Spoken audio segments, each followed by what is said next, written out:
What's happening, everybody, and welcome back to the True Gamer Podcast, the podcast hosted by two gamers for you, the true gamers. I'm one of your hosts, Eddie, along with my bro, the inverted gamer himself, Sheps. Bro, how you doing today? Talking of inversion, you know I'm inverted x-axis. Yeah. Yeah.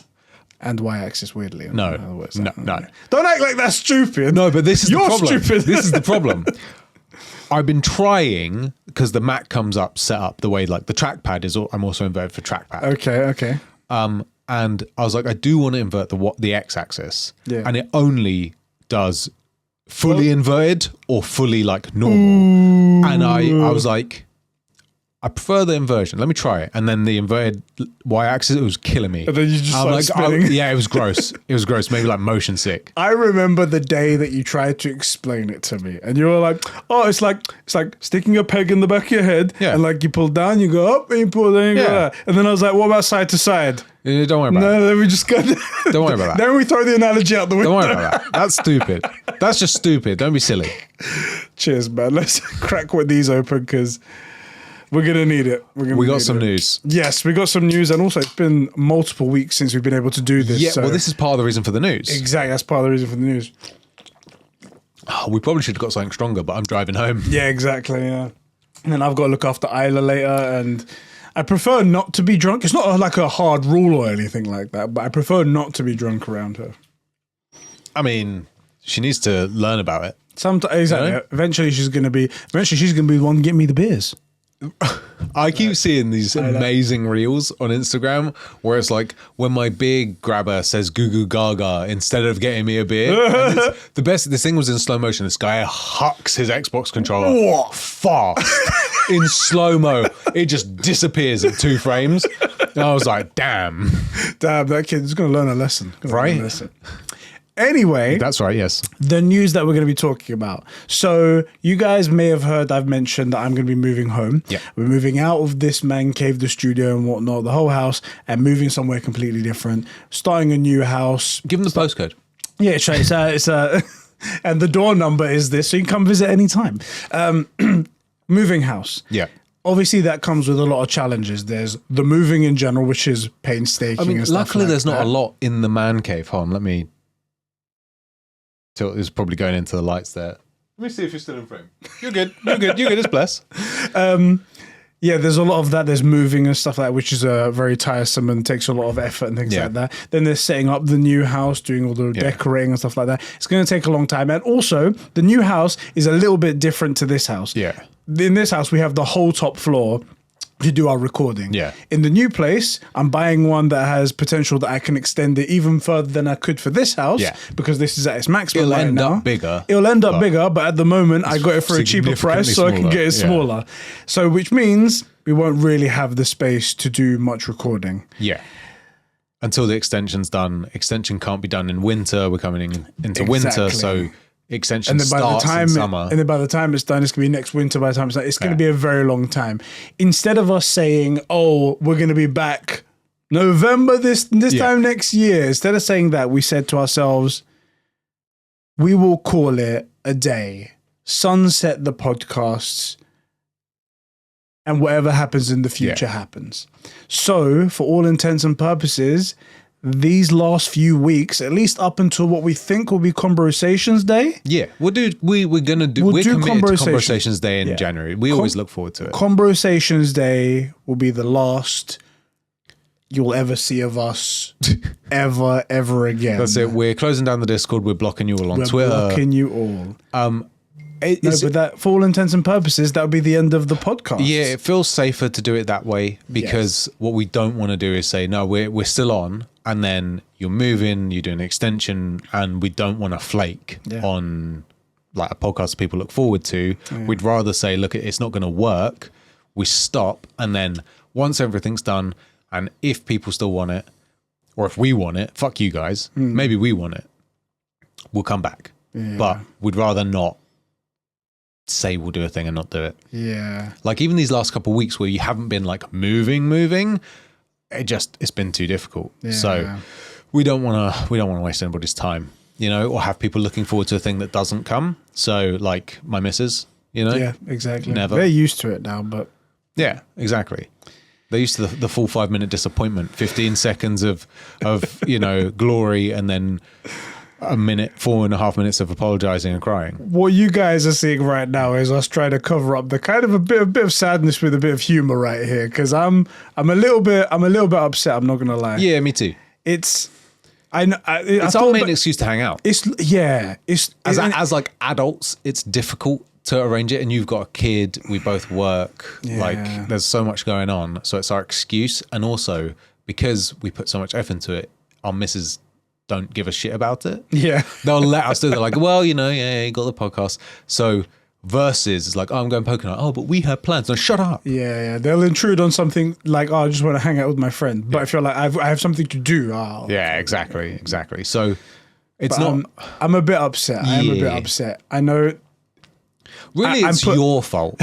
Because if you'd liked every podcast, if you'd commented, shared, right, and if you'd left a thoughtful comment, a meaningful comment, looking at you, exactly, then we would have said, okay, we'll just re-upload old ones, and that would have sustained the channel forever. Re-upload old ones. Yeah, or as we were discussing earlier, we would have got big enough to then have our own, scandal about minors. Yes, exactly. We could have rode that wave. Exactly. Because no press is bad press. It's true. Oh, God, it's awful. No, but I'm a bit upset that it's coming to an end. That's how I'm choosing to put it in my head anyway, because I don't want to set up any sort of false pretenses, anything like that, any false hopes and whatnot. It's been really fun. Seeing you all the time and just bit gay. Well, didn't have to tell them we see each other naked. God damn it! Bro. Wait, they don't see below the. They can't see that. Oh, good.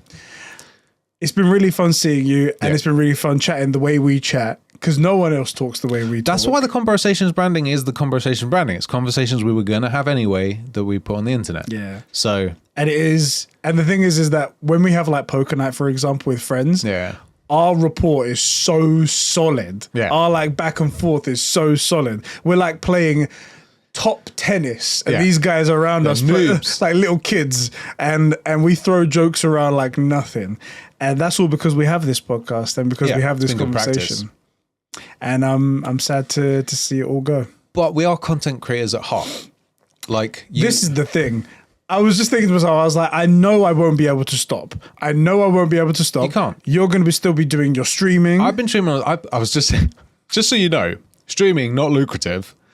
I've made 11p an hour. I've streamed for like 600 hours this year. Yeah. So you'll still be doing that. We both have the itch. I have already made plans for me to build a big workshop when I go to the new place. That'd be cool. So I'll be doing woodworking just building stuff. The workshop's content in itself. Exactly. And then there's going to be the improvements that I do to the house. I do have a room for like man cave stuff. Yeah. It's a bit smaller, obviously, and whatnot. But I'm going to build nice shelving. I'm going to build like a cinema room type thing. I'm sat here learning Python like this guy's such a fucking nerd. Exactly.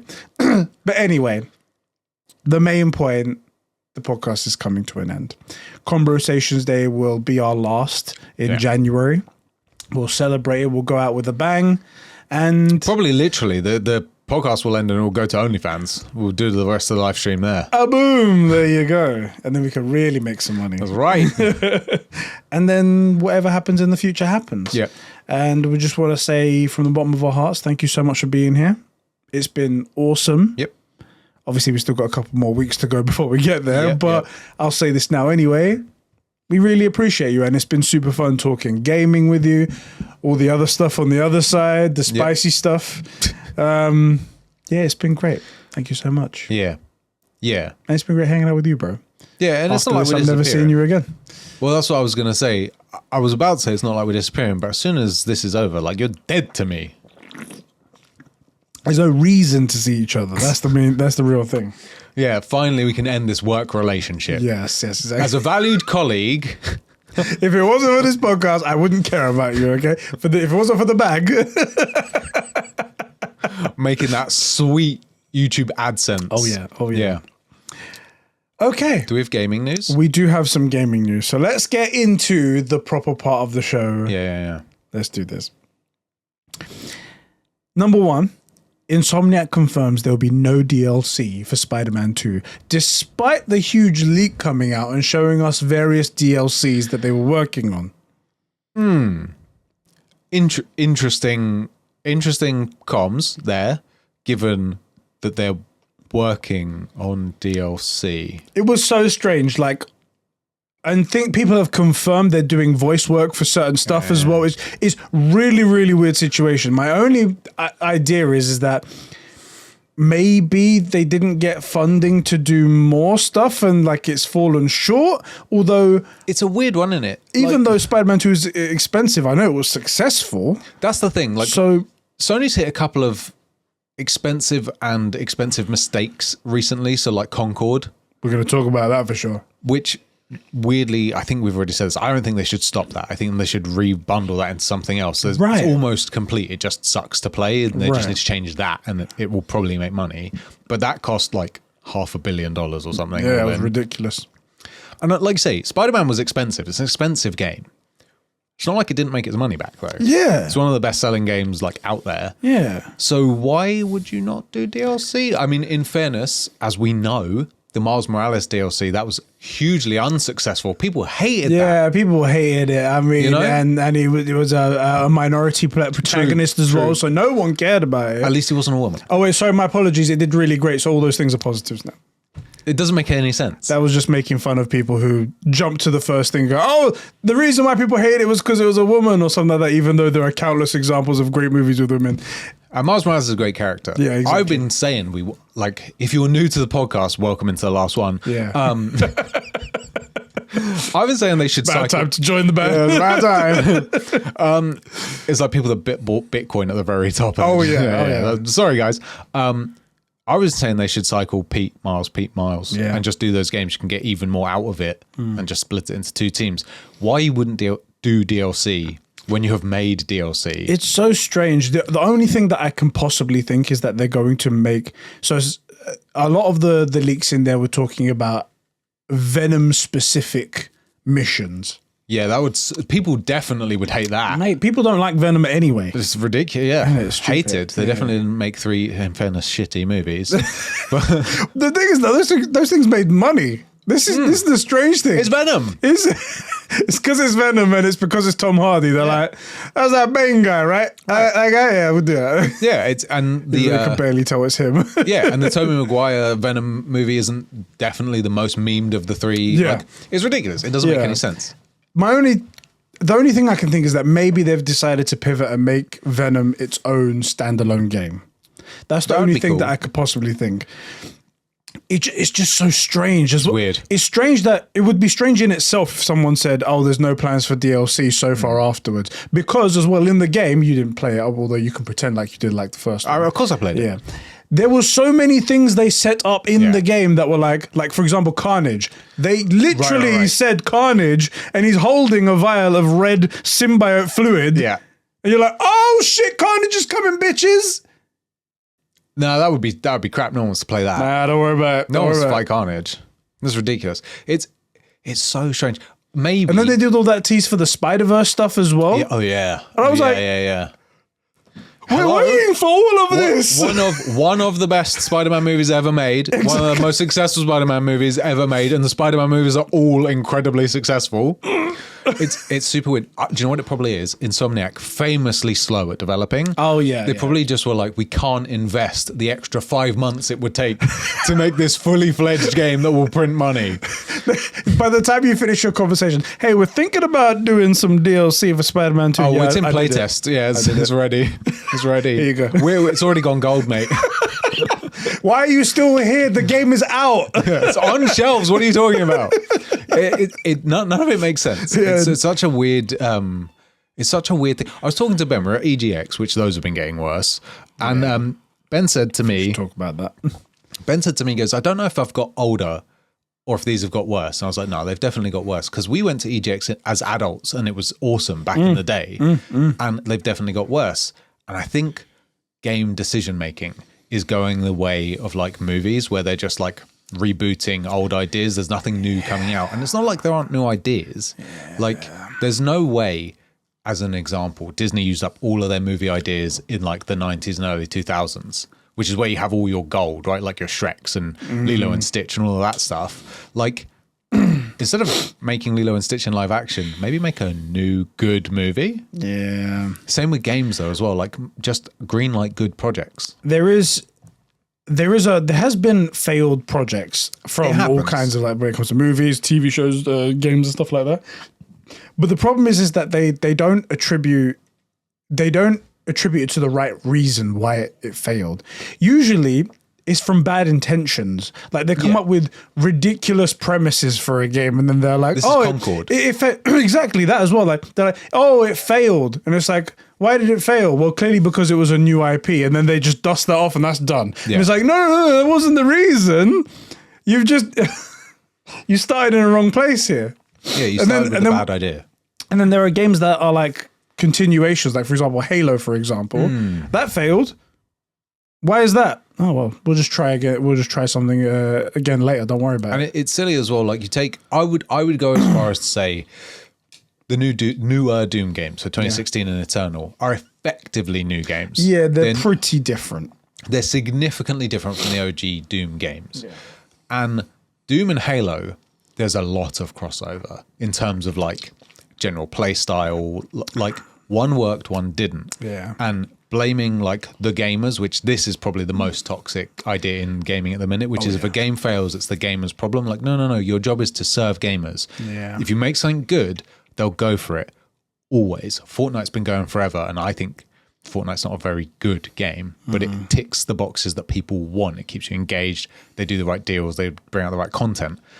Doom was great because it ticked all the right boxes. It was engaging, had great music, felt good to play. And, like, Doom's, I wouldn't say story light, but you can definitely play both of those games and not understand the story. Yep. Like, if you're not paying attention, they're functionally just Doom shooters, right? Shooting, killing, ripping and tearing. Shoot monsters, yeah, right? So why did one fail and one didn't? It's not the gamers. It's the game. And if people go, look, do you know what? Concord is, are we going to talk about Concord, or should we wrap it into this? Do you want to, let's wrap into Concord into this. So Concord famously came out and didn't do well at all. It was like triple digits on Steam or whatever, which is unheard of. 11 days. 11 days it lasted, and then they pulled it off and they gave everyone refunds. Yeah. Furthermore, I don't know if you heard about this part, but they also closed down the studio. Yeah. Sony closed down the studio, Firewalk Studios, who were the guys who made Concord. So we're guessing Concord is never coming back, and which Firewalk, we were excited about. Crazy turnaround. We were excited about Firewalk because it was all the OG like shooter guys that Sony picked up to make a specific you make shooters house. Yeah. And I think that was a huge mistake. I think a lot of Concord looks really good. A lot of it looks really good. I think they need to rework some character design. They need to... The big feedback I saw from Concord was people just said it doesn't feel good to play, right? That's what I heard. Which is weird because there was plenty of playtesting. You'd think they would have got that feedback. You'd think, right? You'd think. And given that the game mostly works, right? Like it was polished. It's not like it came out completely busted. It wasn't like OG PUBG. You know when PUBG came out and it was like... Oh, yeah. Right? It wasn't like that. I didn't hear anyone say that it was like bad, like running or anything like that, performance-wise. So it's just that how does it feel to play? And if they put a bit of work into making it feel good and wrap it into a different project, like you have a moneymaker there. Yeah. Now, will it make its money back? 400 million's a lot. Yeah. Will it make it back on release? No. But like, perfect example, Cyberpunk. Awful launch. Big loss to CDPR in more than just money. I'd say the hit to their reputation was the worst thing. But at this point, they've kept working on it, and it is a fantastic game. And they've garnered that back for the most part. Yeah, I think from my perspective on CDPR, I won't say I trust them the way I used to, but I'll buy the next game. And so long as it isn't like Cyberpunk on release, and there's a good story in there, I think that's about as far as they can go without releasing something and showing that they can do what they did before. Yeah. So at least they've got you back to the point where it's like, I'll buy your next game. Right. And Concord could very easily be there. I would say Concord is in a better spot than Cyberpunk was when it released. Yeah. Much better. Like it's stable, it runs. It just doesn't feel good to play. So I also think and this is probably what a lot of people picked up on as well, Concord was designed as a big cash grab, effectively. It was baked in to be a money maker, like microtransaction thing. I'm not opposed to microtransactions, but it has to be in a great game. Fortnite does it perfectly. So wrap it up, refocus it to making it a good game, and if it's good, people will give you money. Yeah, that's the way the game should be made. There have been success stories like that, like No Man's Sky famously. Yeah. That turned around and whatnot because they put their heads down, they fucking worked at it, and they improved it, and they still improve it to this day because they're just so passionate. CD Projekt Red, same thing like that, and this goes on. It's just, and I have to say, the cutthroat nature of PlayStation sometimes does bother me. Oh yeah. I'm like, so, you know, we talk about how great Sony is because they produce great games. Yeah. And they serve us customers, serve us gamers with great products. Given that we're in a region where we can have PSN. Exactly. But you sometimes get like a peek under the veil, and you're like, ooh, it's not very good looking. And I think as well, like, and you do remember, those are the times you remember, this is just a business. This is just a business. It's just a business. And they are a corporation suits. That will just take your money. Absolutely suits. They're absolutely suits. And I think the big thing is they've taken a couple of big hits. Spider-Man cost a lot of money. Yeah. And that's probably not an easy thing to continue to greenlight. And then they just threw money down the drain with Concord. Yeah. And I think they're just going into not damage control, but like profit control, where they're like, well, we need to start making good money before we can greenlight any more, like, let's say experimental projects. Not Spider-Man's experimental, but it's a big ask. I get the feeling that PlayStation is very much like they don't want risks. Yeah. They don't like risks at all. And anytime something even minorly terrible happens, they're like, this is the worst thing ever because it's backwards, not forwards. Yeah. And it's like, sometimes you got to take one step back to take the 2 steps forward. You know, this is how you live and learn. This is kind of the business. A rare and unfortunately, that means that stifles creativity. You don't get new things. A rare compliment for Xbox. I don't think Hi-Fi Rush would have come out on PlayStation. Solid point. I don't think so too. Xbox a bit more willing to, because they have the unlimited supply of money from Microsoft's Azure servers. Yeah. Like, bit more willing to say yes to some projects. Mostly they say yes to the wrong stuff. Strange how they're really low. Their batting average is really bad. Really bad. I don't know how they get that bad. And then like you have a Hi-Fi Rush, they're going to win the game, and then they just default. They're like, we quit. Yeah. That's bizarre, but it's a different, like you say, they're less worried, it seems, on the surface about knocking out it must be a perfect game, and more willing to greenlight those projects. If only they would greenlight some better ones. But you're right. I don't think you'd get those games from Sony. You know, those little games. I think Sony will go, well, it's not worth it, right? For a game like Hi-Fi Rush. Yeah, they wouldn't think it was worth it at all. But that's, again, this is what I was always worried about this. Without Xbox, a strong Xbox pushing Sony to say, well, we have to compete with Hi-Fi Rush. We have to compete with Starfield. Where we need to bring out some games like that. They become stagnant. Yeah. And they stop. They don't give us Spider-Man DLC. This is the worst timeline. Yeah. I mean, it's not the worst. We've had great games as well, but how many more great games could we have had that weren't going to be record smashers that just have this incredible cult following, right? Like, I want some of those little games like Hi-Fi Rush and Abe's Odyssey, but they're not going to come out on PlayStation because they just won't do it unless it's going to make waves and they can report to the shareholders. Yeah. And who knows how they feel as well internally after these some success, but a lot of rockiness when it comes to the live service games. Yeah. Like, they got some success with Helldivers, but then that had its own controversy wrapped up in it. Yeah. The next time they tried was Concord, and that didn't go well. So, you know, you got to wonder how they feel about things inside. The worst, I think Sony's issue boils down to them trying hard to win a market that they don't own.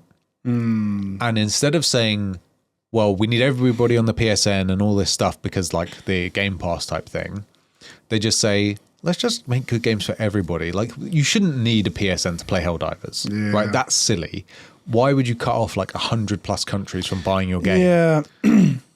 Very strange. It's hard, isn't it? Yeah. There's no good reason to do it, but I think they're trying to dominate a market that they just can't win. Yeah. For whatever reason, the games that they make in general don't hit that niche. And then when they do have one like Helldivers, they go, well, we need everybody on the PSN, and we don't allow like...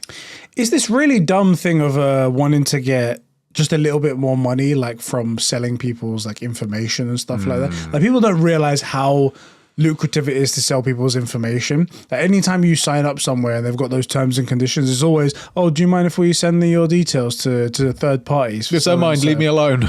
And I just want to play video games, bro. Everybody does it because it's just that another way to like get a bit more profit at the end of the year and whatnot. And when you have such a huge base like PlayStation or Xbox or PC, whatever it is, there's all of them trying to do that. Anyway. Yes. Really bummed out that there's no DLC for Spider-Man. Yep. Strange after seeing all of the information that we did. Doesn't make any sense. Doesn't make any sense. I mean, maybe... Hopefully that means that Spider-Man 3 is going to come sooner rather than later, but who knows? Who knows? Yes. Let's talk about more video games. Okay. Hogwarts Legacy is reported to hit 30 million sales, which is a great game. Astounding. It's a freaking great game. And it confirms its sequel is currently in development and is a high priority. Sick. Great news. Which is great news, because that was... I mean, no one said it was bad. Everyone was like, it's a good game. It hits that exactly what we wanted from Hogwarts. Absolutely. From a Harry Potter game. It's got all of the magic and the love that we wanted. Well, not me, because obviously Harry Potter's shit. Of course. No, Hogwarts Legacy was actually perfect. It was like everything I wanted. No Harry Potter, no Hermione, and no Ron, but everything else. That's so hilarious. But also probably the only reason that game was successful. I don't think it would have been as good with those guys, with all the characters you know in it, because I mean, people complain about the movies, right? Yeah. Because it's not the way they imagined after things. Reading the books, innit? Right. And that's one of the things that made Hogwarts Legacy so good, was that there was no one there that you knew. Yeah. You knew the world, you knew Hogwarts and Hogsmeade, but everything else was new. And there was, you came into it without that like weight of expectation, and it was incredible. And by the way, the combat's so good in that game. So good it just feels good to cast spells and come up with your own like mixes of what you're going to be using. Did you finish it? No, I didn't actually. I need to. I thought I only played like a couple hours of it, but the other week I had some friends come over from another country. Yeah. They stayed here. They're like, oh, you're playing Hogwarts Legacy, because it was installed on the computer. I was like, I haven't played it for a long time, and I think I only played like maybe like 5-10 hours of it. I look at it, it's like 50 hours. I was like, oh shit, I played a lot of this game. Yeah, it's one of those games that you just disappear time into. I think what it was mainly though was that Professor Garlick, she was maybe a lot of time spent staring at her. That's what it was. So yeah, no, I get it. They clearly knew what they were doing when they made it. Oh yeah, that wasn't an accident. Oh yes, but like that's exactly what you really want. Right? I just wanted to look up her name because I forgot it, and there's a Steam forum post that says, "Why is Professor Garlick so damn hot?" As if someone's going to be like, "Well, let me tell you." Yeah, let me break it down for you. Also, the variety of the way you can play it. You can play that game basically just using the plants and stuff. Oh, really? Yeah. Oh. It's not easy, but it's good fun. Watching like your freaking cabbage bulbs murk stuff. I think I might. I've got a couple of games that I still need to finish. What's on your list? Phantom Liberty. That's top of my list at the moment. Baldur's Gate as well. I still haven't finished that one. Good. I've gotten two Baldur's Gate, and I was like, nah, that's it. See you later. Walked away. It's not my fault. It's Warhammer came out. Space Marine 2 came out. I need to play more of that. I'm playing that not religiously, but I think especially because now that we got the. Do you know what we're playing instead? Go on. because we've got the new house and we've got all the dimensions. We're building the house in The Sims. Is that why I see you guys on The Sims? Okay. Me and the missus are sitting here. We're like, so how would we put our sofa? And it's surprisingly good scale as well, because like the squares really are like funny. And then we're really like, funny. okay, now copy the exact house. Now we'll do it with the extension. That's how we do that. And then we dream about how we're going to do that. I saw you guys on The Sims. I was like, I must be Adriana. She's obviously like playing The Sims. Typical girl. Most of the time it is her, but we're just doing our house. That's what we're doing. It's not like, and the worst part is that sometimes it doesn't go right because everything that you have in The Sims is for your imagination. So you can build these huge mansions. It'll be 7 stories high. Right. So you can build this stuff like something like the staircase, for example, is a huge staircase. And we're like, that doesn't fit in an English home. No, not at all. Let's make it a spiral staircase out of stone, like a castle. Oh, it's just nuts. It's just nuts. I want to know if you can like baby proof it. Because Isla's getting to age where she's trying to get into everything at this point. Like I see her like climbing on tables and stuff all the time. Do you know what it is? She's to the point now where she understands things. Yeah. So she understands the dangers of stuff and so and so. If you say so. I'm I scared. still see the way she plays with the cat. Yeah, she doesn't understand that for some reason. She's like, the cat is my cat, my play toy. Yeah. And then the cat's like Freya's so wound up by Isla so much, but then she keeps coming back. She keeps coming back. I'm like, you're doing this to yourself. You sadist. What was I saying before? Baby proof in The Sims. Oh yeah, I don't think you can get that granular, unfortunately. Okay. Maybe you should add traps into The Sims and see which ones the babies fall into, and then you know what traps you can keep. There you go. This is what we need for the house. There you go. Talking about, it's not really gaming, but like house stuff. Are you going to try and do like a basement thing? Because digging down would get you a lot more like room. We could have an actual cave. I have thought about this greatly. Now I've done a bit of basic research. Do you know how much like roughly a single story extension is to the side of your house? I mean, it's not cheap, but it's not like ridiculous. A single story to the side like of your house, 50. if you're not doing it yourself, someone else do it, 50 to 60 grand, something like that. A double story, it doesn't cost as much because you don't need to do foundations again. So it's like about 100, something like that if you're doing good furnishing. Do you know how much it is to do a basement? 100. 200. I was like, yo, what the fuck? And then it's like, apparently it's to do with, you know, if there's water lines, that complicates stuff. If there's sewage lines, which there normally is in people's back gardens and stuff like that. And then there's stopping the dirt from falling in sideways, drainage, because water's obviously going to go down and whatnot, things like that. Okay, And I was like, oh, this is a huge complicated thing. And I thought about it. It's not just as easy as digging a hole and making the foundations go down there. No. Okay, good to know. Good to know. Yeah, I'll scrap my basement plans in my single bedroom flat. If we win the lottery, true, we will stay in the same home. Yes. Yeah. And you'll get your personal assistant because you'll still be working. That's a throwback to one of our Conbrosations episodes. Yeah, there won't be any more of those. You got to go back and watch now. You got to go back and watch it. Any poo. Gaming. Hogwarts Legacy sequel come in. Very happy to hear that. Let me see. Anyways, wildly successful. I might have to go back and finish that one, so at least I'm in the right space when the next one comes out, so I know what's going on. It's one of those ones. It's not that I didn't love the game. It's that Baldur's Gate came out, or well, not that it came out, but I just switched my attention to Baldur's Gate. Yeah. And I told myself I'd play it once and then go back to like Hogwarts Legacy and like Phantom Liberty. And that was a lie. Yes. Because then I went and immediately restarted another Baldur's Gate playthrough to try different options. You know, like, what happens if you kill this guy instead of that guy? What happens if you side with these guys instead of that? What happens if you don't release this guy? You know? I'm going to play Baldur's Gate for the second time. But do you know what? I have to admit something. I hear you talk about it like that and I hear other people talk about playing things differently. But it's just not natural to me. Oh, no. So I don't know how I'm going to do it. Every time I think about it, I'm like, no, why would I don't want to do that. You wouldn't. But this is because you never developed this muscle playing Mass Effect 5 times. Yeah. Where you're like, well, I'm going to romance this person this time. And I'm going to like do this time. I'm going to play Renegade. I'm going to play Paragon. Like, it's not your natural decision, but that sort of makes the decision making easier because you know what you would pick. So you go, right, well, that's not the one I'll go with. Do you know what I mean? By the way, Baldur's Gate, I'd recommend romancing everybody. They're so good. Karlak's such a good romance. You gotta try At it. the same time or like on different playthroughs? They made a mod.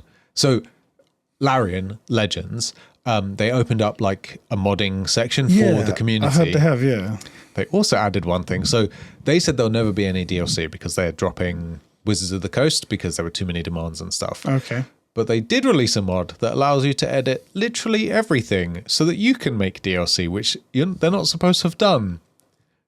But Good they guys, did. okay. Good guys, Larian. So there will be fan made. Someone will make games. DLC. That would be fucking sick. And they can make it's their full development toolkit, all of it. So that you can make Baldur's Gate. Nuts. It includes you can do audio lines, all the face map. It's all of it's in there. All of it. The full developer kit is a part of the mods. You can make a Baldur's Gate 4 if you want. Damn. It's sick. But How many gates does Baldur's have? all of the gates. All of the gates. All of them. And there's a mod on there where it's like a jealousy remove. No, it's called polyamorous, I think it is. So basically they just removed it so that no one will be upset if you romance others. Okay. So you could romance everyone. And That not was have any always issues. my issue. I was like, because I started with like Lae'zel, and then and then Shadowheart gave me the what, and I was like, goth chick. Yeah. And then I went to her and I shut down Lae'zel, and I felt bad. And I was like, I would feel even worse if she caught me in the act. Oh, because she'll kill you. Yeah, exactly. Well, that was that'd be pretty bad. I feel pretty bad about that. But only for a short time. Yeah. So I didn't do a Shadowheart romance. I need to go and do that in my third playthrough. You see, I'm too. In comparison, that's the vanilla one. In comparison, I went Karlak you first, have this chance to be with all kinds of different species of women, and you picked a white chick. You can also goth be girl. gay. You can be vampire gay. Vampire gay? Which is the next level, which is above platinum gay. Yeah. Again, a conversation. You need to go watch that Conbrosations podcast, which is above that. And I chose, I'm going to go with the girl, the one that's closest to the norm. Do you know Wow, I'm playing a fantasy here, guys. Do you know what? Yeah, having a normal girl. I'm now seeing how normal I look to all the people that I'm like, what's crazy is, so I romanced Karlak, and I was like, okay, this is great, but I have another Karlak romance playthrough in my head where I'll be Gale romancing Karlak, or Karlak romancing players Karlak and romance Gale because of some ending options, which I'm not gonna spoil for you. Okay. But the game's so good, man. The game's so good, and don't get me wrong, combat's fun. Once you get used to the combat and figure out all the things you can do, it is really good and really intricate. But it's not my chosen style of combat in the game. Okay. You know, I prefer like the Ghost of Tsushima, Witcher 3 type combat, and I still think Baldur's Gate may be the best game ever made. And it's not, it doesn't tick every box for me, but it ticks so many boxes and with such big, bold ticks, you know? It's got so many boxes to tick, and it ticks a lot of those boxes. And there's so many ways you can play things. I'm playing through at the minute as a Dark Urge Resist. So. Oh, you're trying to resist the Dark Urge. Yeah. And how does that work? Dude, sorry guys, this is a 2-year-old game and we're gushing about it. So if you play as the Dark Urge, you get totally new. I've seen a couple of things like at the beginning with the Gale's arm, like rip it off or whatever. And like initially I was like, right, quick save. What happens if you just imagine doing it and like you just cut his hand off and then like no Gale? It's just the darkest way it can go. But then my guy, he's trying to, anytime I get the urge, there usually is another option where it's like press down the disgusting idea, stuff like that. Right. But also there are things that are totally out of your control. Like you'll go to camp one day and there'll be somebody comes to join you and they're like, hey, I'm fleeing from the goblin army. Can I stay the night?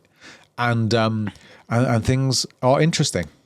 You look hella tasty and no one else is around at the moment. Pretty much. And it's out of your control. Oh, yeah. Oh, boy. Okay, that sounds fun. I just thought it was like, because it was strange to me that it was a whole like character look. You look like a dragon, isn't it? Something like that. That's the base version, but you can pick anything and just okay. Yeah, you can do character creation and then just pick Dark Urge. Okay, my apologies. When I if you I just thought pick it was Dark that. Urge, it gives you the Dragonborn. Yeah. I was like, okay, so you look like a dragon, and then you play as like a bad guy. I was like, I don't really understand how this works. But what if you don't play?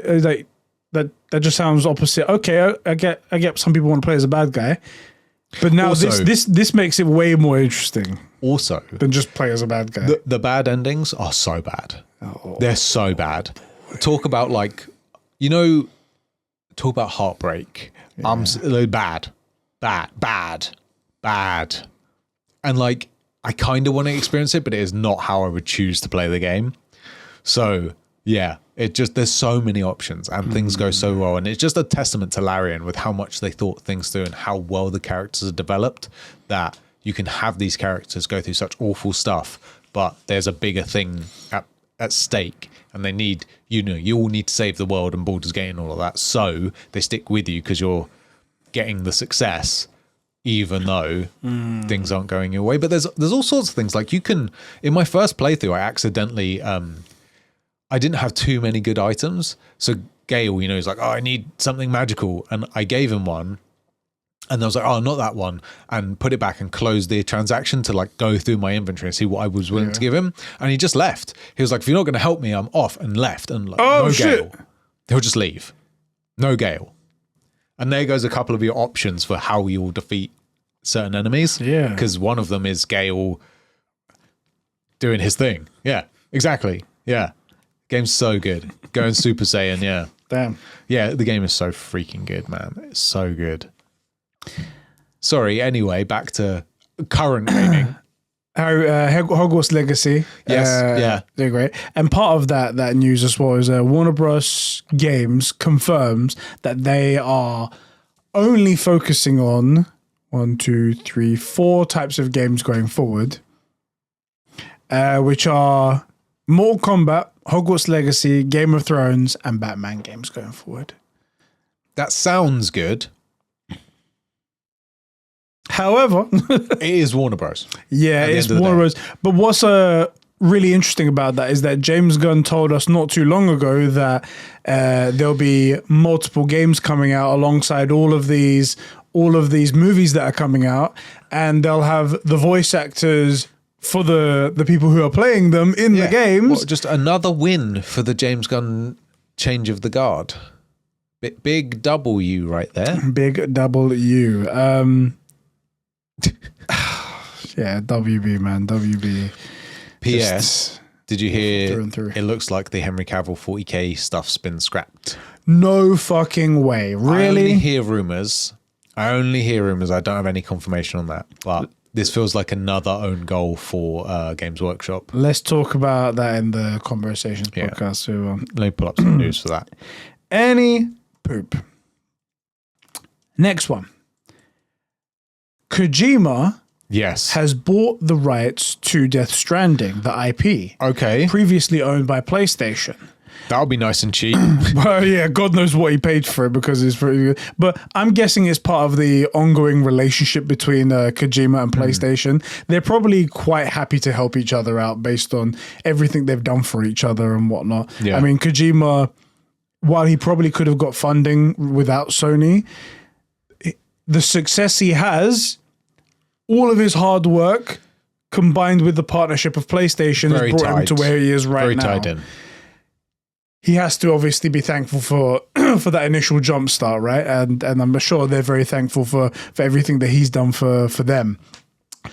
But because of that, now Death Stranding 1 is coming to Xbox. For the first time ever, they're getting a good game. No, for the first time ever, Death Stranding is coming to Xbox, which is kind of cool. I mean, congratulations, you guys get to play Death Stranding. It's going to be very funny because for the people who are console warring, for the longest time were complaining that Death Stranding isn't a real game. It's just a walking simulator. It's not even any good, simply because it was a PlayStation exclusive. And now it's coming to their console. They're going to be like, I guess I'll play it. Do you know the worst thing as well is one of the great things about that game is the haptic for the walking. Yeah. And they don't get that. But at least they're getting some good games. Yeah. I wonder what they're going to have to pay to play it, though. Yeah, it'd be interesting, especially because it's an older game, right? Yeah, is it a sort of thing? It's the director's cut, so... I mean, it's the full game then, at least. Yeah. That's good. But who knows? Hopefully they like it. But again, it's Death Stranding is weirdly, you know, we were saying like Sony, they don't like experimental stuff. It's quite an experimental type of game. Yeah. And I just don't know how, and not to talk down to the Xbox guys, I just don't know how open to odd things they are, because it's an odd game. It is very strange, it's very good. I didn't like it, but it's very good. It seems to be, this is my impression anyway, that the Xbox community only really care about Xbox owned games coming to Game Pass, and that's it. Yeah. And also, if this game doesn't come to Game Pass, then it's not going to get any sales anyway, so what's the point? Maybe it's just a cash injection for the next one for Kojima. Could be. Well, actually, that's a question. Who gets the money? If he bought the rights to it and it goes to Xbox, I guess it goes to him unless there's an previously existing I guess it goes agreement. to him now, yeah. Also, I wonder what this means for Death Stranding 2. Because, I mean, that's already announced as an exclusive for PlayStation, but obviously this is a deal that's come brand new. Yeah. Does that mean now that it will come to Xbox day and date? Who knows? Sony exclusives are generally only exclusive for X period of time. They're longer exclusives for sure, but like God of War went to not Game Pass, PC. but like PC. Right. So there is movement there. So yeah. I mean, I think it would be good. I think it's probably a good thing to have more games be a bit more third party and have some of that external competition. If it's not going to come from Xbox, it needs to come from somewhere else so that Sony go, actually, we do need to compete with this. We do need to have something that, like Death Stranding 2 ticks a lot of boxes for a lot of people. We need to have something similar, not similar, but like in that space that people are looking forward to. So hopefully it's good. And Kojima, like, fucking hell, cracked out, but like, man, does he make good shit. Yeah. You know? Yeah, I love it. I'm big fan of Kojima. Big I saw the fan. funniest tweet. Someone was like, Kojima and it was like a picture of Kojima and his wife. And so I was like, wait, Kojima and his wife? I thought he was gay. And someone was like, what made you think he was gay? And they're like, Metal Gear Solid. I was like, I actually didn't even know he was married. I was like, yeah, I mean, Metal Gear Solid's kind of, Solid point. Yeah, Solid Snake. Indeed. Sorry, stupid, dumb. Motherfucker. Our next topic, PlayStation 5 Pro is officially out. It came out yesterday. Yeah. Along with that, 50 games have been announced that are enhanced for the PlayStation 5 Pro. I'll just rattle off a couple of them here.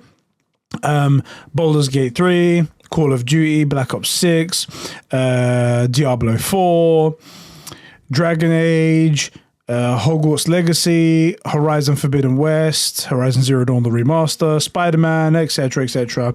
The reason why I brought this up is because I mentioned it before. This is how much of a simp I am for God of War. When I saw that God of War Ragnarok was enhanced for the PlayStation 5 Pro, and bear in mind that game is gorgeous, runs beautifully. Perfectly. Yeah, it doesn't have a ray tracing mode. It's just like really high fidelity graphics. Yeah, maybe it have ray tracing now. And I was like, God of War Ragnarok, you say? Because I was looking at the PS5 Pro, I'm like, Ghost of Yote. But at least that's a new game. At least that's brand new, and you're like, I want to watch. I want to play it in peak physical form. Yeah, right. And I'm pinnacle. Like, I've played it. But you know, it would be better if it was like 1% better. To be fair, it's not 1%. It's going to be more than that. But I'm like, I've played it in great shape, and I want to play it even better now. Luckily, this comes at the right time. It's not like you have significant expenses coming up anytime soon. So, and you have loads of time, right? Exactly. Perfect. It was so funny because I said to myself, like, I do spend money on stuff that I like, and stuff that I'm like, okay, it's a frivolous purchase. Do you want to like pound over again? No, don't. And I said to myself, no, we're moving. Okay, no more frivolous spending. It's just going to be bare essentials until we get there, until we finally find out our. I was just seeing if they can see the Deadpool behind you. Yeah, sorry, please continue. Until we find our feet, until we know how much we're making each month with the new mortgage and stuff like that. And here I am considering buying a £700. One way to think about it is 2 Barbies. Yeah, that's a good point. It's only 2 Barbies. Now, here's the real question. Barbies. Because right behind you is your PlayStation collection. Do you keep the OG PS5 and get a PS5 Pro, or do you do the smart thing and sack it in and get a PS5 Pro? When have you ever known me to be smart? I just wanted people to say it, hear it. Okay, I just wanted you to say it on camera. There you go. Yeah, I'll probably just buy another one and put that on the shelf. That's what I thought you would. Especially because I've got the custom plates. If I have custom plates just sitting around with nothing, what's the point? Is the PS5 Pro a different form factor? Would those fit it? Oh, no. Oh, okay. No. Cool. Yeah, then you can't get rid of it. Exactly. You have to keep the base PS5. Have to keep the whole PlayStation because the plates are there. Yeah, you do. They're signed by Danielle Basutti, for God's sake. That's true. Oh, yeah. Especially if you're getting it for God of War and you're going to get rid of... You know what I mean? That'd be the weirdest thing. Oh, God. Okay, this will make you happy. Okay. A Mass Effect TV show is in the works at Amazon. Oh, great. Well, actually, Amazon makes some good stuff, to be fair. Do they? Or is it Stars that makes the good stuff? No, Stars is on Disney, isn't it? Yeah, but Amazon, a lot of the good shows that are on Amazon were made by Stars. Oh, so okay. Black Sails is an example. Interesting, okay. Well, Amazon makes Reacher. Reacher's there's very good stuff on Amazon. Yeah, there is some good stuff on Amazon. You've never played Mass Effect properly, have you? You didn't get through 1. I killed what's his name. I'm gonna fucking slap you. And Ashley was by far. Nah, stuff like that. I fucking hate you so much. Ashley is by far the best character as well. I'm gonna slap you again. I don't know why. I'm gonna slap you twice. Listen, as a Warhammer fan, I'm a very big fan of Ashley as well. Okay. Oh, the xenophobia. Yeah, exactly. Yeah. The xenophobia is a core trait of any. This man killed Rex. Look at him. He's ugly as fuck. He's an alien. Rex is awesome. The point of Mass Effect is so polar opposite to 40k. Yeah. Mass Effect's all like, oh, aliens are our friends. Yeah. You have alien allies. But obviously 40k. And look where it ended up. True. Do they have a god emperor?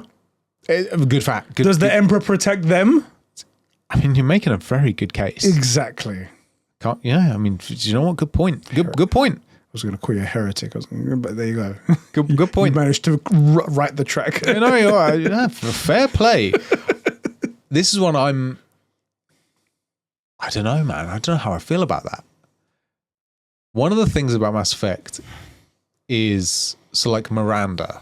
Yeah. They desexified her. Yeah. Which is strange because, don't get me wrong, I'm a gamer and I like to see, bootylicious ladies on my TV screen. But that was part of her core character concept. She was literally built as a honeypot, like spy type. Yeah. So that's a bad decision, but that obviously wasn't made by Amazon. And I wonder how, like, part of it, I know games aren't supposed to be romance simulators, but that is how you play Mass Effect. Yeah. So I wonder how much they put in. It'd be really interesting to see. And if it's good and it inspires you to play, at least Mass Effect 2 is so good. It's so good. It's a masterpiece. Do you get to be a space racist in that as well? I think you can choose to be one. Oh, standard. Now you piqued my interest. Yeah. Leonardo DiCaprio is like, first you had my attention. No, wait, first you had my interest. I don't know the fucking lines. Let's move on from that without any sort of embarrassment. I don't think you can, to be honest. Like, I think a lot of the... You can choose not who goes into your group, but you'd be stupid to only pick the humans. You want like Liara or Garrus or someone like that with you, or Tally. You just need them with you. Their dialogue lines are so good, and two, like the humans can't do much. Jack's the only useful one. So yeah, whichever of the two you keep, Caden or Ashley, like, I don't know, but he looks different to me, so I don't know if I can handle that. I'm similarly worried. It's funny now. We both have an IP that we really, really love, and now Amazon's planning to do something with them. Yeah. It's me with the God of War and you with a Mass Effect. And we're both equally like tense. We're like... The thing is, I want to be wrong. Being wrong about this stuff's the best case scenario. If they come out with something and it's a banger. Bruv, this is what will make you upset about this, because I saw this the other day and it was... Amazon had the rights to make a TV show based on Tolkien's wildly successful Lord of the Rings franchise. Oh yeah, and more people watch Jeremy Clarkson shovel shit with his pigs. Yeah. I've seen some of that Rings of Power, by the way, and it is garbage. Yeah, well, there we go. It's incredibly good looking. It's incredibly good looking. Yeah. It's very well shot, very high quality. Garbage. It's crap. Overall. And I think a lot of people go, no, it's not crap, you just don't understand. Like, no, I understand. The reason I have the strong opinions I have about Lord of the Rings is I studied Lord of the Rings, to know my enemy. I fully... It's like me with Harry Potter. The reason why I know Harry Potter is shit. The reason why because I've studied, I did my homework. It could have been so much better, like genuinely good, and it just isn't right. It's still good, and I think a lot of people that really enjoy it, they just love Lord of the Rings, and they're not looking too closely, but so much of it is done so poorly. But it looks so good that it sort of has... A lot of people haven't noticed. Overall, I think most people do think it's not a great show, but yeah, I'm concerned they'll make more of that. And weirdly, we know that when you lean into the weird idiosyncrasies of things, they're good. Like Space Marine 2 leaned into the world of 40k, and that's great. Like the sounds so weird, but like the xenophobia is there. Yeah. The crippling religious overtones are there, like, and I mean crippling. Like the society would be so much better, so much more advanced if they didn't tie themselves and accuse everyone of heresy if they didn't, like just for saying something mildly different. So much better, but that's what makes the world so grainy and granular and intriguing. By the way, I never understood why the world turned away from like science and stuff like that. Even though I'd watched like countless YouTube videos of trying to explain, I didn't quite grasp it. But I'm listening to the Horus Heresy books and whatnot. Yeah. And I got to the bit where like everything starts to turn. I'm like, I can understand why you would turn that way because of X, Y, and Z. And I'm like, where are you in the Horus Heresy books? And how are you choosing to go through? I finished the False God one. Okay. And I'm at the... Was it that Rise of the Eisenstein or something? Eisenstein? That's one of the worst books, by the way. Yeah. Awful book. Got to get through it, unfortunately. Which you don't have to. You could totally skip it. No, I'll not know the story. Come on now. You're at the point where now it's a case of, like, do you go chronologically? Do you go release order? Like, you've seen that that flow chart of the books? Yeah, you're now deep into it. Flight of the Eisenstein is like that turning point where you can pick any way, but whatever way you go, you should probably stay consistent with that way. Okay. All right. Good effort, though. I'm impressed. I've been enjoying it. But what's weird, though, is that you're seeing 30k, which is functional, and you're seeing it start to break. But 40k, like the only reason 30k anyone cares about it is it's the how did we get to 40k? Yeah. Like everything's clean. They're still making scientific advancements, right? Yeah. As an example, in Space Marine 2, Titus, he becomes a Primaris, like mission 1, basically. Primaris exist in 30k, somewhere, or it might be like 30 to 33k, somewhere in there. But it's ancient tech, it's lost. And then there's this whole things of, well, the Emperor didn't bring it in. So if he didn't bring it in, then is it heresy? Yeah. And then eventually it's like, well, actually, we do need this, so we'll get it, right? There's so many of these things. Like new technology isn't new. Any new, like, they released, this is for the tabletop back before like the books were really big. They released a new tank called the Land Raider. Yeah.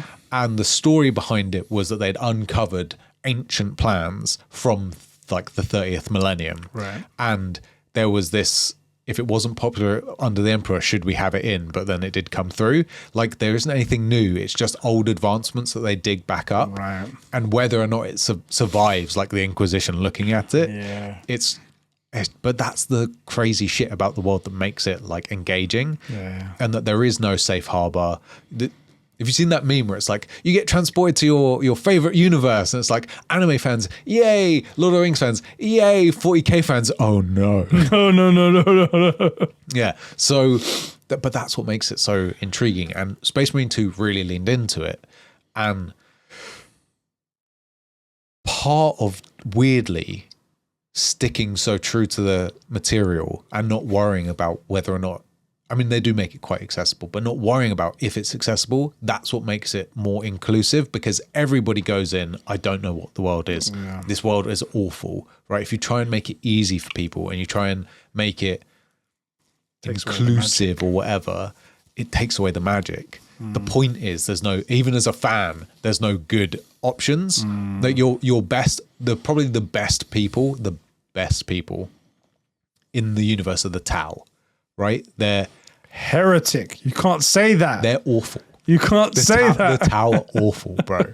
Like, first of all, don't play Tau. Like, Tau are awful. But their society's horrendous. They run on a caste system. Like, you know all the stuff you learned about in history about India? 20 times worse than that. 20 times worse than that at its best. So awful. Horrendous. Like, they're an awful society, and they're probably the closest you get to good guys. Plus, they're Xeno scum. So, I mean, yeah, there's that. Yeah, but that's what makes the world so good. It's what makes the universe so cool, you know? Or like the best of the Space Marines. Do you know about the salamanders? I don't know about them yet. So, I've heard about them, but I don't know about them yet. The salamanders are like famously the kindest of the Space Marines. Yeah. So they're really focused on like saving civilians and stuff like that. And that's a double-edged sword, because they'll lose key militaristic targets and objectives to save civilians, which ultimately results in more death.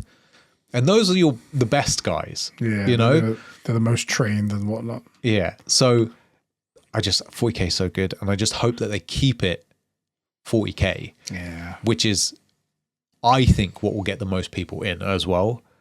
I think if you try and make stuff like 40K is really unique in what it is.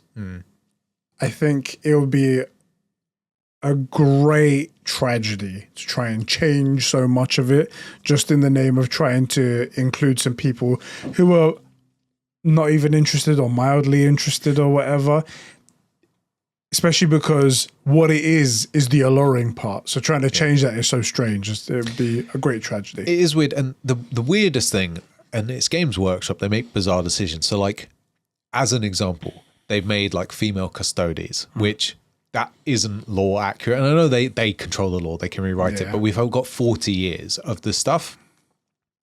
What they could have done is make female psychers be more psychoactive in general. And psychers are ridiculously powerful. It like, you don't really see it in the game. You play against a couple of thousand suns, like, you know, the Majoris enemy that's like floating around. They're annoying as frick. Those guys aren't that powerful. Like you have, you know, we were talking about the Titans. Yeah. If you get an alpha class psyker, Titans nothing. They just delete it. Damn. Yeah, an alpha level psyker is like a solar system wide threat immediately. Like, and that's if they're in control. If they're not in control, you're talking like a warp incursion immediately. Yeah. Like but that would have been a great way to do it, and it would have been perfectly viable. Yeah. Whereas like the custodies thing, it's not like, oh, I don't want my custodians to be women. It's like, we have 40 years of law that says this only works on males, which by the way is good. You don't want to be any of these things. People are like, oh, I daydream about being a space marine. No, you fucking don't. You haven't read the law. You don't know how they're made. You don't know what it's like to live as a space marine. It's not a thing you want. It's not great. You don't want to be a space marine. You also, sorry, go on. I was going to say, do you want to know something that I uncovered in a memory a long time ago? I could have been where you are now as a Warhammer 40K fan. Yeah. Years ago, there was a Games Workshop store in Enfield Town, like close to where I live right here. And I saw it, and I saw it through the window, and I saw there was stuff in there, and I saw games there. I was like, I'm into games. I was going to check it out. And I stepped in, and then I saw it was majority like painting models and stuff like that there. And I looked around, I was like, I'm no good at any of this stuff, so I guess I'm just going to leave. That could have been the moment where I could have turned into a Warhammer 40K fan, and it could have been even better than you, which is likely because I'm better than you in a lot of things. In every way. Exactly. Height. True. This is how we judge the quality of a person. Exactly. Their vertical standing, literally. Let me just hop down off this chair. Yeah, please do. I could have been there, and I just thought to myself the other day, I was like, man, my life trajectory split apart that moment. I could have been a Warhammer geek by now. It's also crazy because like I'm really glad you're starting to read the books more or listen to them, because the guard in the books are hardcore. Like if you were gonna be anything, you want to be a guardsman. You don't want to be a space marine. You don't want that. That's not you. First of all, you probably don't survive. You're probably not actually being a space marine. I just heard about. I was super sad because in my thing, Locum has basically died on the. Is it Isfahan 3? Istvan, yeah. The drop site massacre. Yeah. Which was a fucking cool like section of the book and whatnot. Loken's freaking sick. Loken was sick, and I was like, man, he's gone. I was really hoping he'd make it out of this, or like he'd be part of the battle on Terror or something like that. I was like, you should keep reading the books. Well, we'll see what There's some cool stuff. Also, like, as you know, there's a lot of psychic activity going on in this whole thing. So you get flashbacks, you get readings of personalities, like strong personalities find their way through and shit like that. So I'd keep reading the books. Cool. Also, I feel like the game, it's obviously called Space Marines, so it focuses on the Space Marines, but the Cadian Guard are there. Cadia is such a cool group of... I've heard. I don't know about them yet, but I've heard they're really awesome. They're freaking sick. Yeah. There's a famous saying in 40k, which is the planet broke before the Guard did. So Cadia is near the Eye of Terror, which is like this huge warp storm where like most of the incursions come through. So they make like the best guards because they're constantly fighting. And in 40k, or it might be the 41st millennium, the planet is destroyed.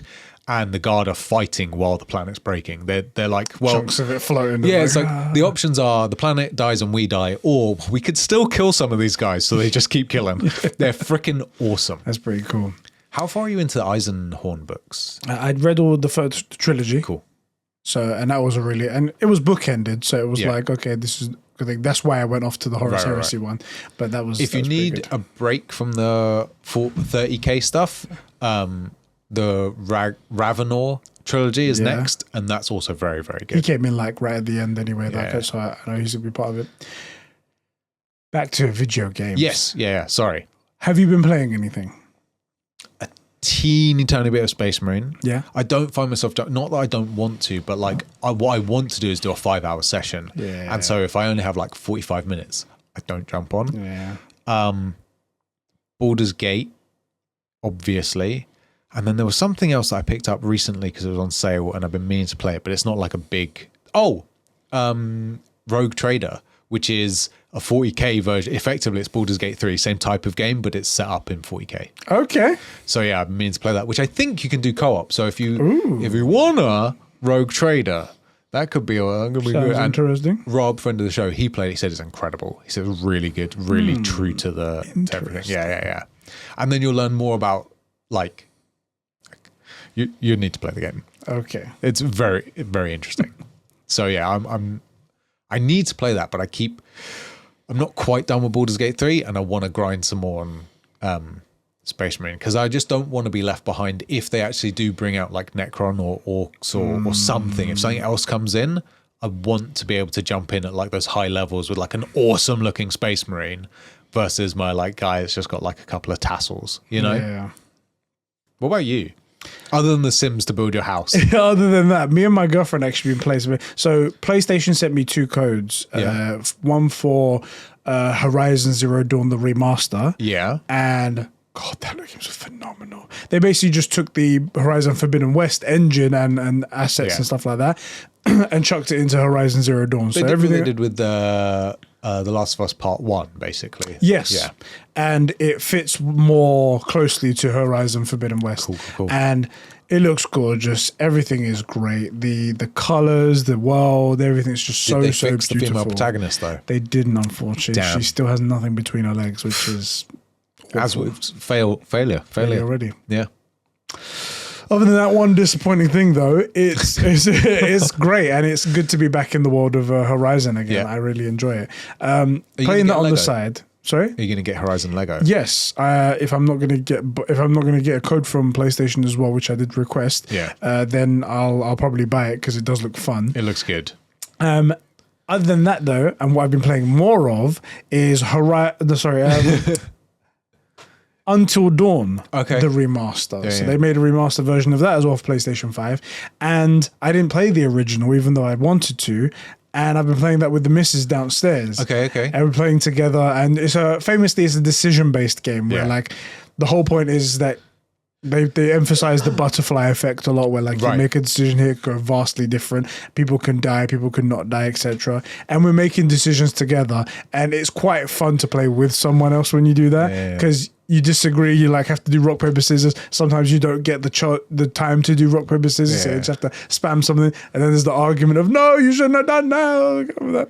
But it's but the story is really good so far. Don't know how much I should spoil. I mean, it's an older game. It's an older game. I haven't played it either, and I'm probably not gonna. There's a couple of different like things going on. So at one point you're like, oh, is there something supernatural going on here? And then you figure out it's like, oh, actually, there's just a guy like manipulating everything. But wait a minute, no. So what's going on here then? And there is something supernatural going on, and he didn't know about it, but he's been playing. Oh my God, it's quite fun. How is your missus actually playing the game? So my chick does this, like the walking around. I'm lost. I don't know what I'm doing. Yeah. What's really unfortunate about this game is that because it's not like a Twitch shooter or anything like that, there's no like really quick movements. Yeah. It's all trying to make things look a bit more realistic, like people moving like the way they would rather than just flipping around and whatnot. When you go to the side, it does like an animation where it like turns around and there's like a loop and then you go around. So it doesn't feel immediate and there's like lag. Unfortunately, because she's not a gamer, she doesn't know how to overcome things like that. Like if you give the control, if I give the control to you, you'd overcome that. You'd feel it, but you just overcome and it. Adapt in like 5 seconds. Yeah. And that's how I am. But when she's doing it, she's like, I'm pressing forward and this thing's going sideways. What's going on? And it's like, it can't just flip around like that because human beings don't do that. They move around.